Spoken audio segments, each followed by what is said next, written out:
Emiliano Martinez যে সেরা একজন গোলকিপার বা গোলরক্ষক এটি যদি মেনে নিতে আপনার কষ্ট হয়, আমি বলবো আপনার মধ্যে দুইটি সমস্যা থাকতে পারে। নাম্বার ওয়ান, হয়তো আপনি ফুটবল খেলাটাকে ভালো করে বুঝেন না। নাম্বার টু, আপনি অন্য কোনো দলের সাপোর্টার হওয়ার কারণে ঈর্ষান্বিত হয়ে হয়তো বা মেনে নিতে পারছেন না। সেক্ষেত্রে আপনার উচিত একজন সাইকোলজিস্ট দেখানো। এখন এই কথাগুলো কেন বললাম, চলেন তাহলে একটু দেখে আসি।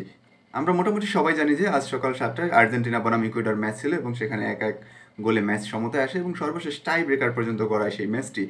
প্রথমেই সেখানে মেসিকে দেওয়া হয় পেনাল্টি করতে এবং সেখানে কিন্তু পেনাল্টিটি মিস করেন মেসি। একদম গোল পোস্টের উপরে লেগে সেই বলটি অন্যদিকে চলে যায়।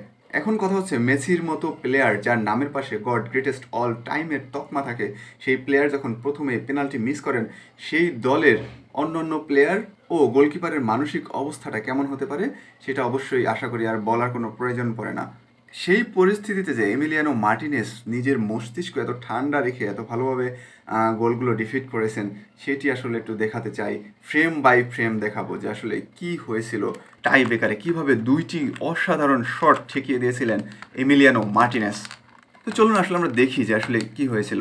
প্রথমে আমি যদি ফ্রেম বাই ফ্রেম যাই তাহলে দেখছি যে ইকুয়েডরের যে প্লেয়ার আছেন তিনি আসলে যেটা বোঝা যাচ্ছে যে সেই শটটা আসলে এমিলিয়ানোর ডান দিকটাতে করবেন। দেখেন এখানে শট করতে যাচ্ছেন অ্যান্ড ঠিক এখানটাতে দেখুন, যখন গোলপোস্টে বলটি মারা হলো মুহূর্তেই মিলি সেকেন্ডের মধ্যে নিজের মস্তিষ্কের পরিবর্তন ঘটানো সাধারণ গোলকিপারদের ধারা সাধারণত হয় না এবং ফাইনালি বলটিকে যথাযথভাবে কোনো ভয় ভীতি বা হেজিটেশন ছাড়াই গোলপোস্টের বাইরে পাঠিয়ে দিলেন এমি। একইভাবে দ্বিতীয় গোলটিকেও তিনি প্রিভেন্ট করেছিলেন।